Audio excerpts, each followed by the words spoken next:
Korang sendiri nampak depan mata, warga asing kerja food delivery ni, korang terus tahan dan spot check dia punya ID.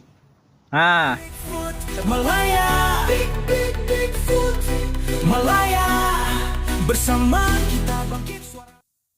Insiden warga asing yang terlibat sebagai rider food delivery bukan lagi perkara terpencil. Apa yang berlaku sebelum ini jelas menunjukkan bagaimana seorang warga asing boleh bekerja secara terbuka, berdalih apabila ditegur dan cuba mengelak daripada menunjukkan identiti sebenar. Insiden ini membuka mata ramai bahawa masalah sebenar bukan sekadar di jalanan tetapi berpunca daripada sistem yang bocor dan sikap manusia sendiri. Melalui penjelasan seorang rider tempatan, punca utama isu ini didedahkan dengan terang. Warga asing tidak dibenarkan bekerja sebagai rider food delivery oleh mana-mana syarikat platform. Namun begitu, larangan ini menjadi longgar apabila wujud aktiviti joki ID, iaitu penggunaan akaun milik rakyat tempatan oleh warga asing. Cara ini membolehkan mereka bekerja tanpa dikesan selagi pemilik akaun sanggup meminjamkan atau menyewakan ID mereka. Apa yang lebih membimbangkan, aktiviti ini bukan berlaku secara senyap.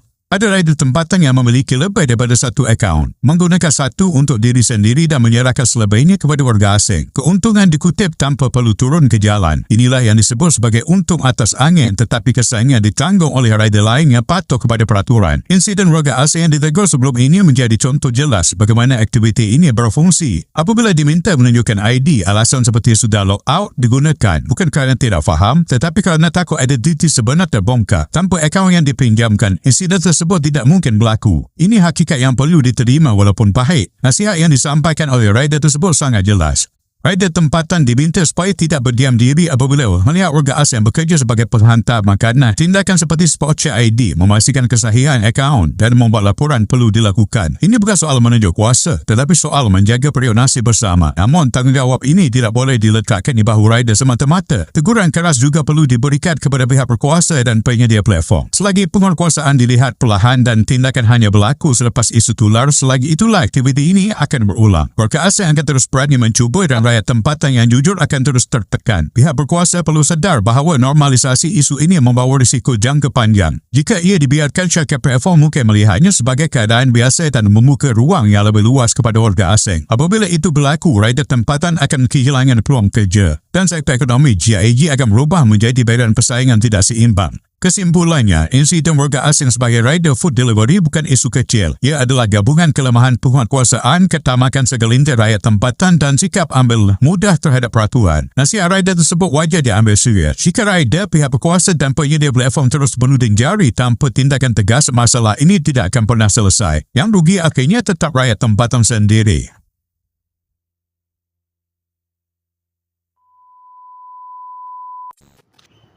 Okey, Assalamualaikum. Siapa dah tengok video viral ni? Warga asing kerja delivery.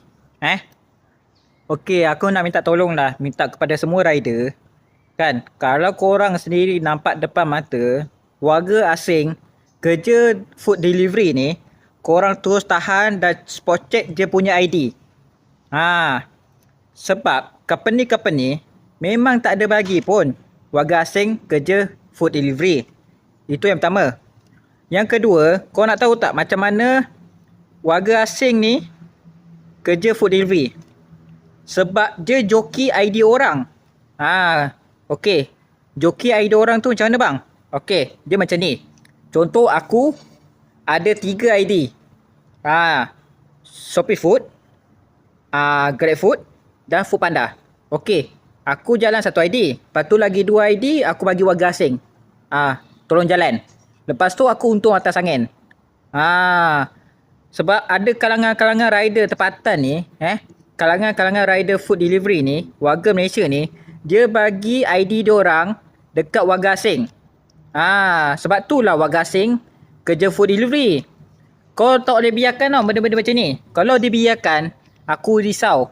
Lama kelamaan, company pula bagi peluang untuk warga asing kerja food delivery.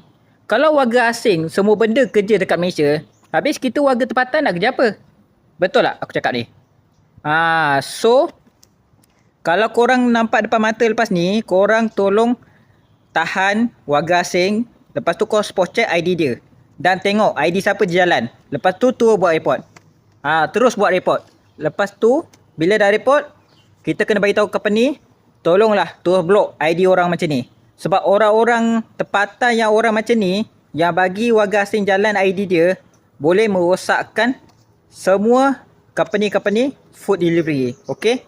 Bahaya, jangan biarkan benda-benda macam ni. Okay? Assalamualaikum.